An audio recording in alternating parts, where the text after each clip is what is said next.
Assalamualaikum, sidang jemaat Tuhan yang terkasih. Salam sejahtera untuk kita. Bersyukur penyertaan Tuhan masih kita rasakan hingga saat ini. Mari sidang jemaat Tuhan, kita bersama-sama merenungkan, mempersiapkan hatinya lewat firman Tuhan. Iman kita diteguhkan, dikuatkan oleh Tuhan. Namun sebelum kita masuk dalam renungan kita hari ini, kita mau memuji Tuhan dari Kidung Jemaat nomor 415, Gembala Baik Bersuling nan Merdu.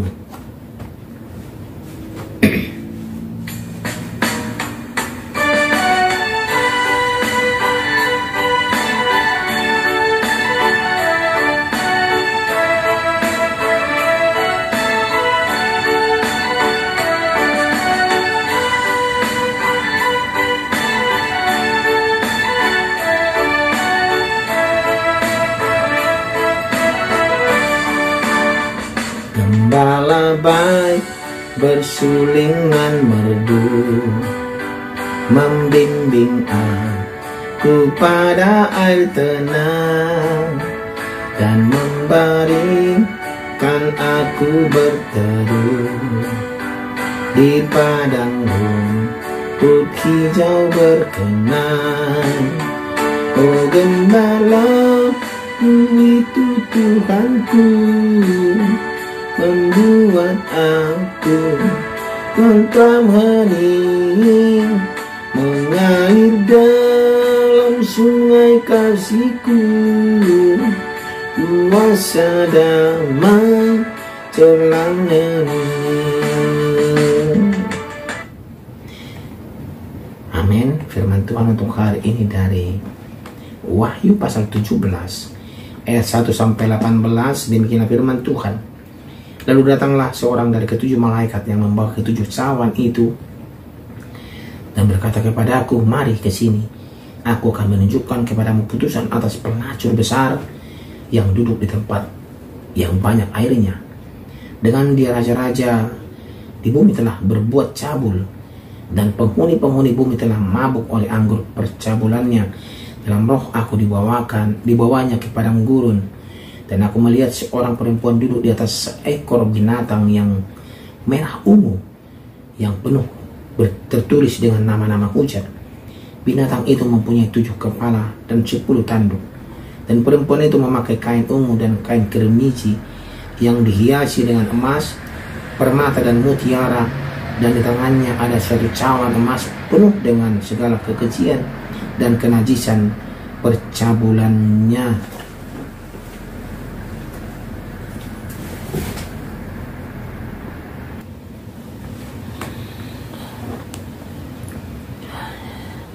Dan pada dahinya tertulis suatu nama, suatu rahasia, Babel besar, ibu dari wanita-wanita pelacur dan dari kekejian bumi. Dan aku melihat perempuan itu mabuk oleh darah orang-orang kudus dan darah saksi-saksi Yesus. Dan ketika aku melihatnya, aku sangat heran. Lalu kata malaikat itu kepada aku, mengapa engkau heran?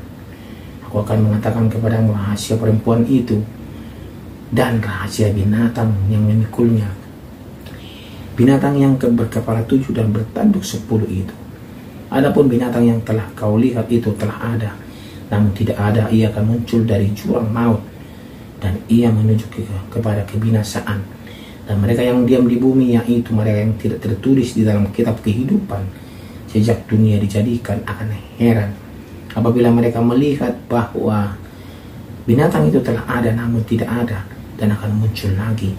Yang penting di sini ialah akal yang mengandung hikmat. Ketujuh kepala itu adalah 7 gunung yang di atasnya perempuan itu duduk. Ketujuhnya adalah juga 7 raja. 5 diantaranya sudah jatuh, yang satu ada dan yang lain belum datang.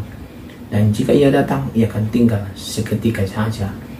Dan binatang yang pernah ada dan yang sekarang tidak ada itu, ia sendiri adalah raja ke-8, dan namun demikian satu dari ketujuh itu, dan ia menuju kepada kebinasaan.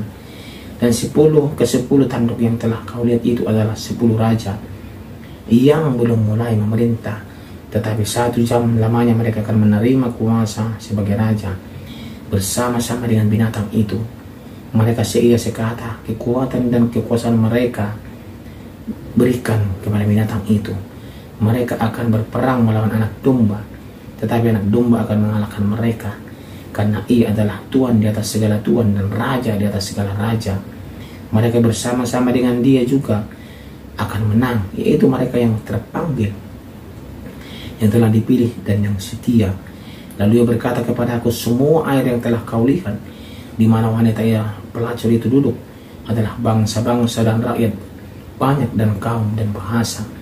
Dan ke-10 tanduk yang telah kau lihat itu serta binatang itu akan membenci pelacur itu, dan mereka akan membuat dia menjadi sunyi dan telanjang, dan mereka akan memakan dagingnya dan membakarnya dengan api, sebab Allah telah menerangi hati mereka untuk melakukan kehendaknya dengan ia sekata, dan untuk memberikan pemerintahan mereka kepada binatang itu, sampai segala firman Allah telah digenapi.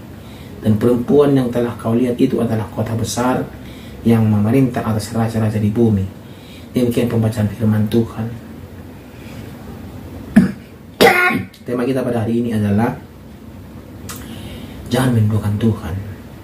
Sedang jemaat Tuhan terkasih, salah satu sistem pemerintahan di dunia adalah kerajaan, yang mana ada satu tokoh yang menjabat sebagai raja, penguasa yang berdaulat mutlak dalam kehidupan rakyatnya, membuat rakyatnya sejahtera. Raja diharapkan dapat membawa ketentraman bagi rakyatnya, kemajuan bagi rakyatnya. Syarat apa saja yang menjadi satu tokoh memiliki kekuasaan yang berdaulat atas hidup kita? Jaminan apa yang dapat kita pegang dari kehidupan manusia yang terbatas? Itu pertanyaan untuk kita sedang jemaat Tuhan. Apa jaminannya? Ya. Wahyu pasal 17 ini memberikan pernyataan mengenai keberadaan Allah sebagai Raja di atas segala raja. Tadi kita sudah baca ayat 14, yang berarti Allah memiliki kekuasaan melebihi penguasa kerajaan dunia manapun di bumi ini, di dunia ini. Para penguasa kerajaan dunia dilukiskan mendapat kekuasaan mereka dari satu tokoh yang menggambarkan dengan wujud pelacur besar yang membagi-bagikan kekuasaan kepada banyak raja. Semarak sang pelacur besar ini akan menarik perhatian banyak orang, yaitu mereka yang terpikat kepada kebesaran dan kekuasaan duniawi ini. Ya, mereka akan menggunakan kekuatan dan kebebasan dan kebesaran mereka untuk membunuh para pengikut Kristus. Mereka ini dipilih untuk memberantas daripada pengikut Kristus, jemaat Tuhan. Ya, akan tetapi sekalipun memiliki banyak kemegahan, mereka tidak akan dapat mengalahkan kekuasaan anak domba Allah. Mereka tidak sanggup, jemaat Tuhan. Sejarah kerajaan Allah berbicara tentang Allah sebagai satu-satunya raja yang berkuasa, yang kebesarannya tidak dapat dibandingkan ataupun ditandingi oleh siapapun. Ya, setiap manusia sebagai ciptaan dipanggil untuk menaati Allah dan menjadikan Allah sebagai satu-satunya raja yang tidak ada duanya dalam kehidupan kita sebagai jemaat Tuhan. Dalam 10 hukum Tuhan tercantum perintah untuk tidak menyembah ilah lain selain Allah. Iman Kristiani sebagai jemaat Tuhan mengakui keberadaan Allah yang hidup, yang berelasi dengan umatnya untuk dapat mengalami Allah, untuk dapat mengenal Allah dengan baik.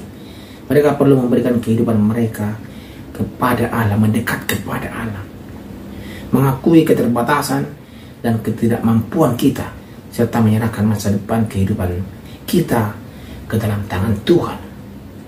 Ya, Yesus Kristus yang adalah Raja di atas segala raja, Tuhan adalah segala Tuhan, layak dimuliakan, disembah, dan tidak boleh diduakan dalam kehidupan kita.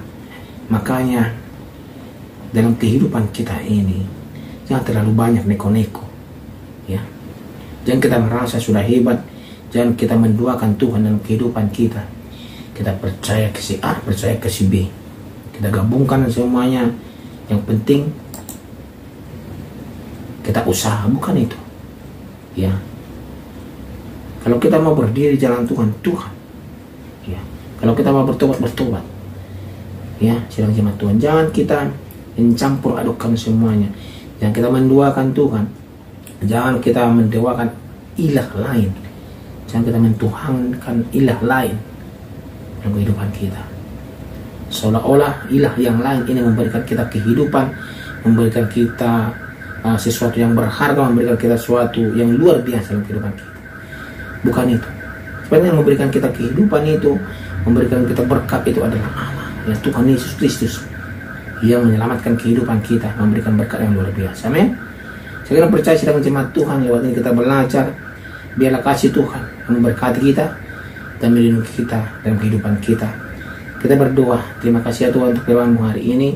Biarlah kami ya Tuhan Yesus Kristus selalu berjalan-jalan Tuhan. Begitu banyak juga tantangan yang kami hadapi dalam dunia ini, tetapi kami akan percaya kalau Tuhan beserta kami. Kami tidak akan menduakan Tuhan, kami tidak akan berpindah kepada ilah lain, tetapi kami mau berjalan-jalan Tuhan dan mau menyembah hanya satu Tuhan, yaitu Yesus Kristus sebagai Tuhan Juru Selamat kami. Terima kasih untuk firman-Mu hari. Dalam nama Tuhan Yesus Kristus kami berdoa. Amin. Gembala baik bersuling dan merdu